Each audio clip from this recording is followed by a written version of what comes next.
نحمد نصلی علی رسول الکریم اما بعد فاعوذ باللہ من الشیطان الرجیم بسم اللہ الرحمن الرحیم۔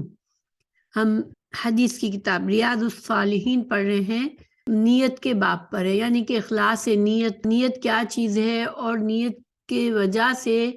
انسان کے جو اجر و ثواب ہے اور نیکی اور بدی کے جو ارادے ہیں ان کا کیا معاملہ ہے، یہ ساری باتیں ہم سمجھ رہے ہیں۔ تو اب یہ حدیث نمبر 11 پر ہیں، تو اس کا عنوان ہے قصد اور نیت پر اجر۔ قصد انسان کا پختہ ارادے کو قصد کہتے ہیں۔ وعن ابی العباس عبداللہ بن عباس بن عبد المطلب رضی اللہ عنہما عن رسول اللہ صلی اللہ علیہ وسلم فيما يروي عن ربه تبارك وتعالى قال إن الله كتب الحسنات والسيئات ثم بين ذلك فمن هم بحسنة فلم يعملها كتبها الله تبارك وتعالى عنده حسنة كاملة وإن هم بها فعملها كتبها الله 10 حسنات إلى 700 ضعف إلى أضعاف كثيرة وإن هم بسيئة فلم يعملها كتبها الله عنده حسنة كاملة وإن هم بها فعملها كتبها الله سیئۃ واحدۃ متفق علیہ۔ اس کا ترجمہ ہے ابو العباس عبداللہ بن عباس بن عبد المطلب رضی اللہ عنہما، یہ جو راوی ہے اس کتاب اس حدیث کے، وہ حضرت عبداللہ بن عباس ہے، جو کہ رسول اللہ صلی اللہ علیہ وسلم کے چچا حضرت عباس کے بیٹے تھے۔ ان سے یہ روایت ہے، وہ کہتے ہیں کہ رسول اللہ صلی اللہ علیہ وسلم اپنے رب تبارک و تعالی سے روایت کرتے ہیں، اور جب حدیث میں اس طرح سے آئے کہ رسول اللہ صلی اللہ علیہ وسلم اپنے رب تبارک و تعالی سے روایت کرتے ہیں، تو گیا رسول اللہ صلی اللہ علیہ وسلم جو بات آگے کی فرمانے والے ہیں وہ اس کی نسبت اللہ تعالیٰ سے کرتے ہیں کہ اللہ تعالیٰ نے یہ فرمائی ہے یہ بات۔ دیکھیں، سارا کا سارا دین اللہ ہی کی طرف سے ہے، ٹھیک ہے؟ تو اس میں قرآن بھی اللہ کی طرف سے ہے، تو قرآن جو ہے وہ اللہ کا کلام ہے، یعنی کہ قرآن کے الفاظ بھی اللہ تعالیٰ کے ہیں، اور اس کا مفہوم اور جو بھی اس کے بارے میں وضاحت فرمائی گئی وہ بھی اللہ تعالیٰ کی طرف سے ہے، ٹھیک ہے؟ اور قرآن کے الفاظ جو ہیں وہ تواتر سے ہیں، اس میں کوئی شک و شبہ کسی طرح کی تحقیق کی ضرورت نہیں ہے، کیونکہ وہ ہر دور میں رسول اللہ صلی اللہ علیہ وسلم کے بعد سے ہر دور میں لاکھوں لوگوں کے دلوں میں اللہ تعالیٰ نے اس قرآن کو محفوظ رکھا ہے۔ تو قرآن جو ہے وہ اللہ تعالیٰ کا کلام ہے، جس کی اللہ تعالیٰ نے جس کا وعدہ بھی فرمایا کہ اللہ نے ہی اس کو نازل فرمایا اور اللہ ہی تعالیٰ اس کی حفاظت بھی فرماتا ہے، ٹھیک ہے؟ تو اب یہ جب رسول اللہ صلی اللہ علیہ وسلم یہ فرماتے ہیں کہ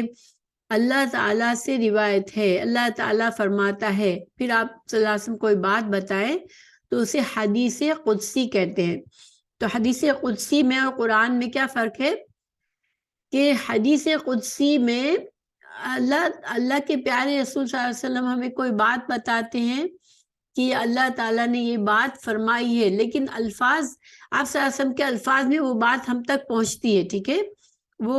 ایسے نہیں ہے کہ ایک وحی کے ذریعے جو لفظ بہ لفظ جو بات بتائی گئی وہ آپ صلی اللہ علیہ وسلم نے لفظ لفظ لکھا دی امت کو، بلکہ آپ صلی اللہ علیہ وسلم کو ایک بات سمجھائی گئی، اللہ کی طرف سے خاص پیغام بھیجا گیا، اور آپ صلی اللہ علیہ وسلم نے اپنی امت کو اس پیغام کو اپنے لفظوں میں بتایا۔ تو قرآن پر تو کوئی تحقیق کے بغیر اللہ تعالیٰ نے اتنے لوگوں کے دلوں میں اس کو محفوظ رکھا ہے ہر دور میں کہ اس میں کوئی شک و شبہ نہیں ہے۔ لیکن حدیث قدسی میں تحقیق کی جاتی ہے، ٹھیک ہے؟ علماء نے جب حدیث کے ان کی تحقیق کی تو اس میں صحیح احادیث کون سی ہے، ضعیف احادیث کون سی ہے، حدیث کے نام پر جھوٹی باتیں کون سی ہے، یہ ساری تحقیق ہو چکی ہے۔ تو جب کوئی حدیث قدسی بتا کے کسی نے روایت کی تو اس کی بھی تحقیق ضروری ہے کہ کیا واقعی میں یہ جو بات ہے اس کی سند رسول اللہ صلی اللہ علیہ وسلم سے اتھینٹک طریقے سے پہنچتی ہے، جو علماء کی، جو محدثین کی جو چین ہے، جو سند ہے، وہ کیا ایسے لوگوں سے تحقیق شدہ ہے کہ جنہوں نے سچ مچ میں اس آپ صلی اللہ علیہ وسلم کی اس بات کی حفاظت کی اور اس کو جوں کا تو آگے بڑھا دیا، آگے اپنے شاگردوں تک بڑھایا، اور ایسے پہنچتے پہنچتے ہم تک پہنچیے۔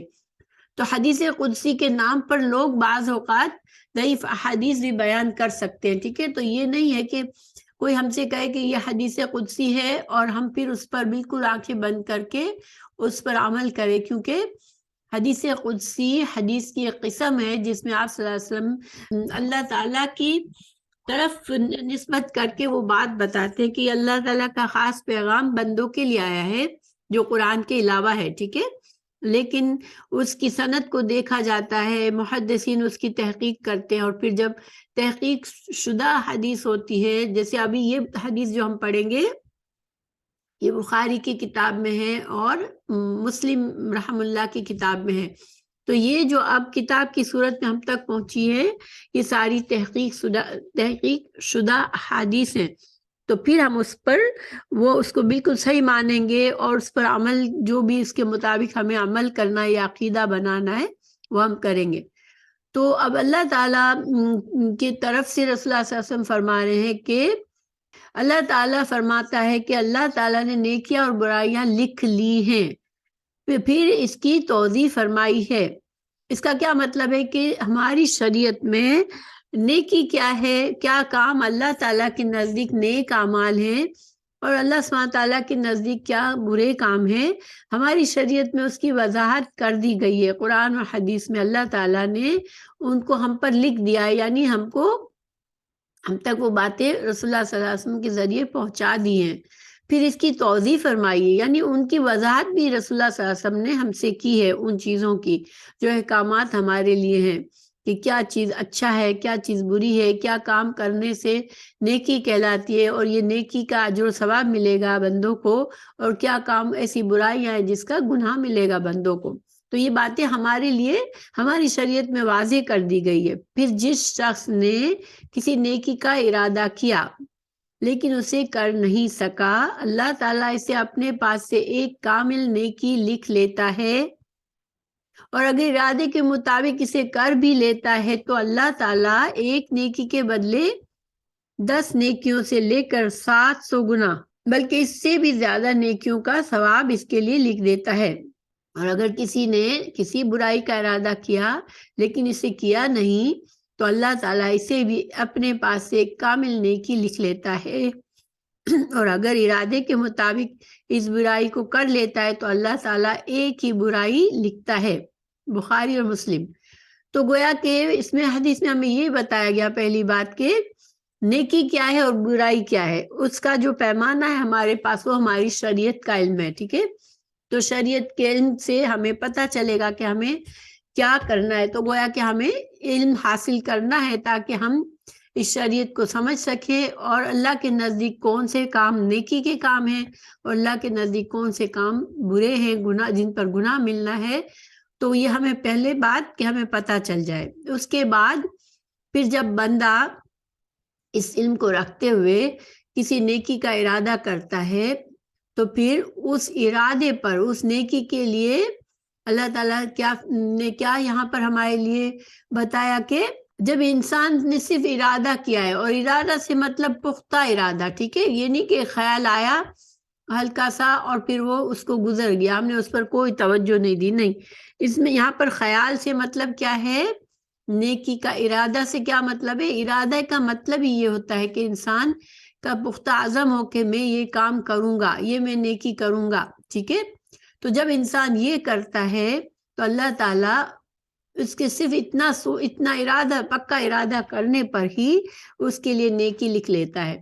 اچھا، اب سوال یہ پیدا ہوتا ہے کہ فرشتے ہمارے اعمال لکھتے ہیں، ٹھیک ہے؟ تو کیا فرشتوں کو ہمارے خیالات سنائی دیتے ہیں؟ کیا ہماری دل کی باتیں فرشتے سمجھتے ہیں؟ کیونکہ اللہ تعالیٰ ہمیں تو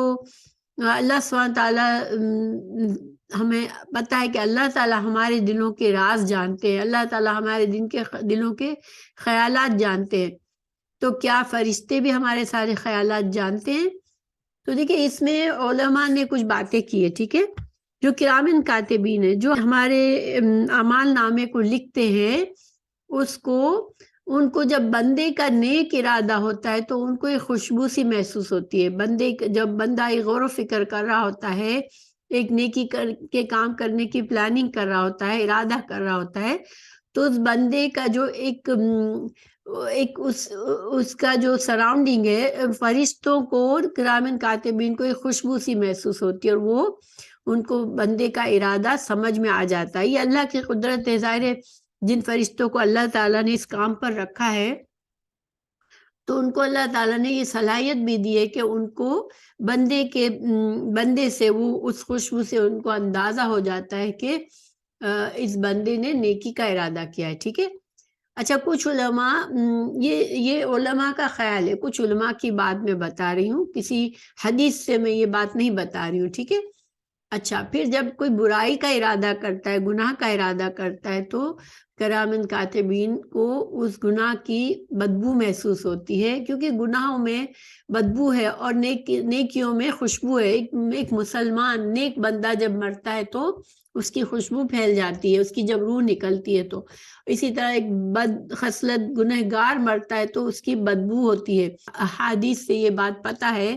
یہ بات احادیث سے ثابت ہے کہ مرنے والے کی خوشبو ہوتی ہے اور مرنے والے کی روح سے خوشبو نکلتی ہے یا روح سے بدبو بھی نکلتی ہے۔ یہ انسان کے اعمال اور کس طرح کا بندہ تھا اس کے لحاظ سے ہوتا ہے۔ تو اسی طرح اعمال لکھنے والوں کو، فرشتوں کو اندازہ ہوتا ہے،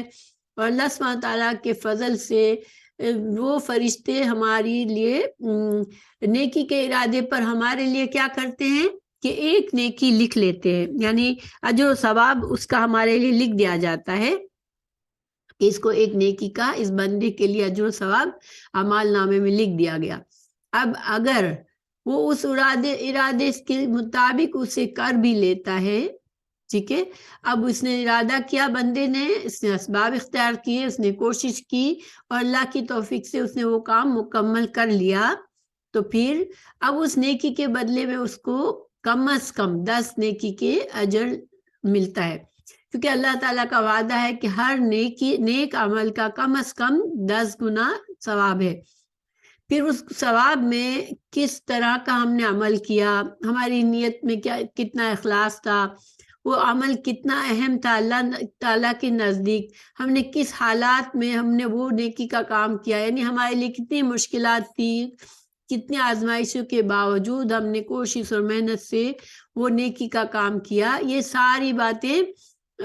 جو ہے وہ ہمارے اجر و ثواب کو بڑھاتی ہیں۔ اور اجر و ثواب جو ہے وہ اصل میں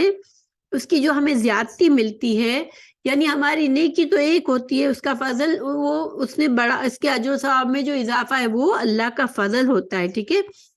اللہ بندے پر اپنا فضل کرتا ہے نیک عمل کرنے پر، اور اس کے فضل سے اس کی نیکی کا جو ثواب کتنا بڑھاتا ہے، 10 گنا کم از کم، اور 10 کے بعد پھر وہ 700 گنا بھی ہو سکتا ہے یا اس سے بھی زیادہ ہو سکتا ہے، یا بے حساب بھی اجر ہو سکتا ہے۔ یہ سارا کچھ اللہ تعالیٰ ہماری نیتوں کے لحاظ سے ہمیں ہمارا اجر و ثواب بڑھتا ہے۔ تو یہاں بھی ہمیں نیت کا پتہ چلتا ہے کہ بندے کی نیت جو تھی وہ کس قدر شدید نیت تھی، کن سخت حالات میں اس نے اس نیکی کرنے کا عزم کیا، اس نیکی کی اہمیت کتنی زیادہ تھی، یہ ساری چیزیں اس کا اثر پڑتا ہے ہمارے اجر و ثواب پر۔ جیسے ہم نماز بھی پڑھتے ہیں تو نماز کا بھی کم از کم ہمارا جو اجر ہے وہ ایک نیکی کے لحاظ سے 10 کا اجر ہوتا ہے، روزہ بھی رکھتے ہیں تو ایک کے لحاظ سے 10 کا ہوتا ہے۔ لیکن دیکھیں جب انسان عزیمت اختیار کرتا ہے، اپنی نماز میں خشوع و خضوع کرتا ہے، اس کی تمام شرائط پوری کرتا ہے، اس میں بندہ جو ہے وہ مکمل طور پر اللہ کی طرف دھیان دیتا ہے، جیسے اللہ تعالیٰ کو دیکھ رہا ہے، تو پھر اس نماز کی جو اجر و ثواب ہوگا وہ کئی گنا زیادہ ہو سکتا ہے۔ اسی طرح صدقے کے بارے میں قرآن میں کہا گیا کہ اللہ تعالیٰ 700 گنا بڑھاتا ہے یا اللہ تعالیٰ اس سے بھی زیادہ بڑھاتا ہے۔ ایک حدیث بیان کی گئی ہے،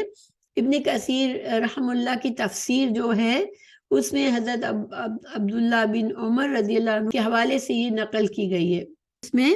ہمیں پتہ چلتا ہے کہ حضرت عبداللہ بن عمر رضی اللہ عنہ سے کے حوالے سے نقل کی ہے، جس میں آتا ہے کہ جب اللہ جل شانہ نے یہ فرمایا کہ ایک نیکی کا بدلہ 700 نیکیاں تک ملے گا، تو جناب رسول اللہ صلی اللہ علیہ وسلم نے اللہ تبارک و تعالیٰ سے درخواست کی کہ رب زد امتی، اے میرے رب میری امت کے لیے جو ثواب میں اور اضافہ فرما، کیونکہ قرآن کی آیت میں ہے کہ 700 گنا تک ہے اجر کا ثواب مل سکتا ہے نیکی کا۔ تو رسول اللہ صلی اللہ علیہ وسلم نے مزید اس کو بڑھانے کی دعا کی اللہ سے، تو پھر اللہ تعالیٰ نے یہ آیت نازل فرمائی، من ذا الذی یقرض اللہ قرضا حسنا، یعنی کون ہے جو اللہ تعالیٰ کو اچھا قرض دے، اللہ تعالیٰ اس کو بہت زیادہ بڑھا کر دے گا۔ اس آیت کے نزول کے بعد رسول اللہ صلی اللہ علیہ وسلم نے اللہ تعالیٰ سے پھر عرض کیا، رب زد امتی، اے میرے رب میری امت کے لیے جو ثواب میں اضافہ فرما۔ تو اللہ تعالیٰ نے پھر تیسری آیت نازل فرمائی، انما یوفی الصابرون اجرہم بغیر حساب، کہ ہم صبر کرنے والوں کو بغیر حساب کتاب کے اجر دیں گے۔ اب آگے حدیث ہے، اگر کسی نے کسی برائی کا ارادہ کیا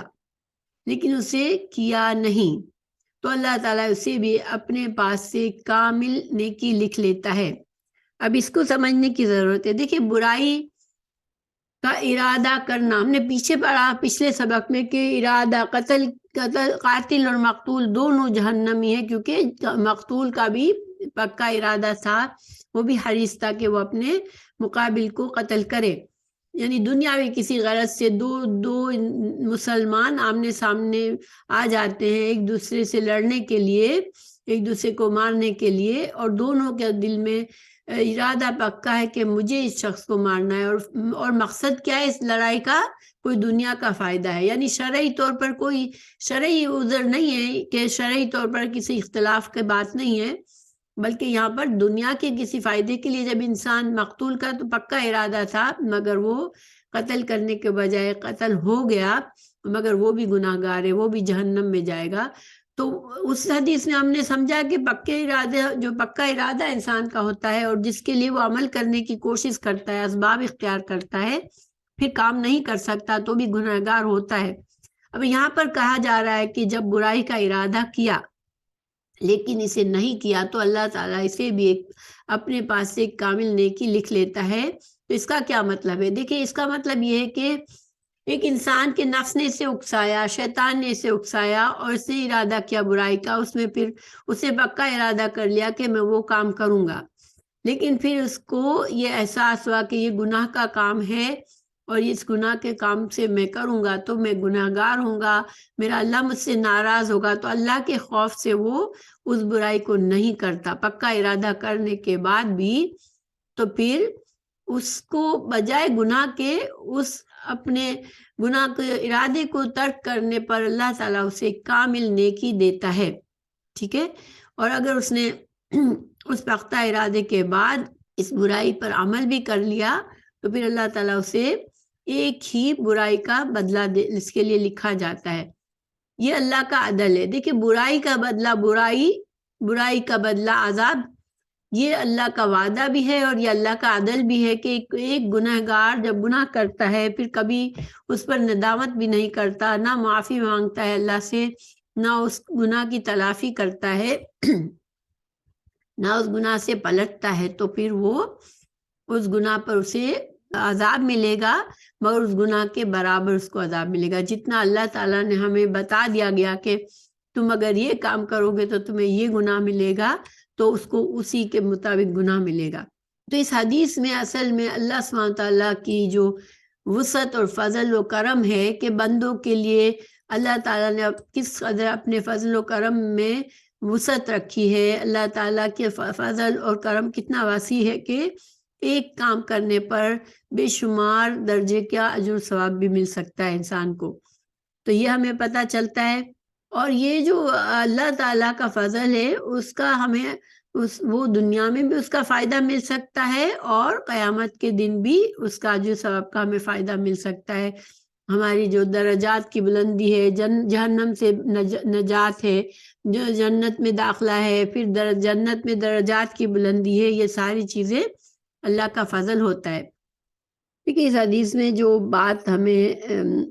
اللہ تعالیٰ کے فضل کی وسعت سے ہمیں پتہ چلتا ہے کہ ایک بندہ گناہ کا پلان کرتا ہے، گناہ کا ارادہ کرتا ہے، پکا ارادہ ہوتا ہے، لیکن وہ کیوں نہیں کرتا، کیوں چھوڑ دیتا ہے کہ اس کو اللہ کا خوف دل میں آ جاتا ہے. تو یہ اللہ کا خوف ہی اس کی جو برائی کی ارادہ تھا اس کے گناہ کے بجائے بلکہ اس کو ایک نیکی کا اجر و ثواب ملتا ہے کہ اس نے جیسے کہ ایک نیکی کی. تو یہ جو ہے ہر چیز میں ہے. جیسے انسان حرام کوئی بھی حرام سے وہ بچتا ہے اور وہ بچتے ہوئے اپنی زندگی کے عام معاملات کرتا ہے، ٹھیک ہے، جیسے کہ روزی کماتا ہے. اب بندہ روزی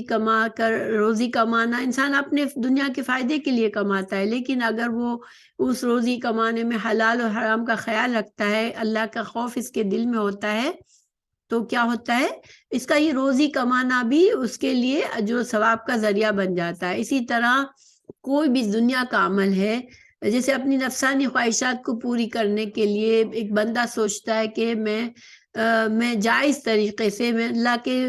بتائے ہوئے شریعت کے مطابق کسی عورت سے نکاح کروں اور پھر اپنی خواہشات کو پوری کروں. تو وہ خواہش کو پوری کرنے کا عمل جو ہے وہ تو خالص انسان کی اپنی لذت اور اپنی خوشی کے لیے ہوتا ہے، لیکن اللہ تعالیٰ اس کو اجر دیتا ہے. کیوں؟ کیونکہ اس بندے کے دل میں احساس تھا کہ میری خواہشات میں اللہ کی رضا کے مطابق حلال طریقے سے پوری کروں گا.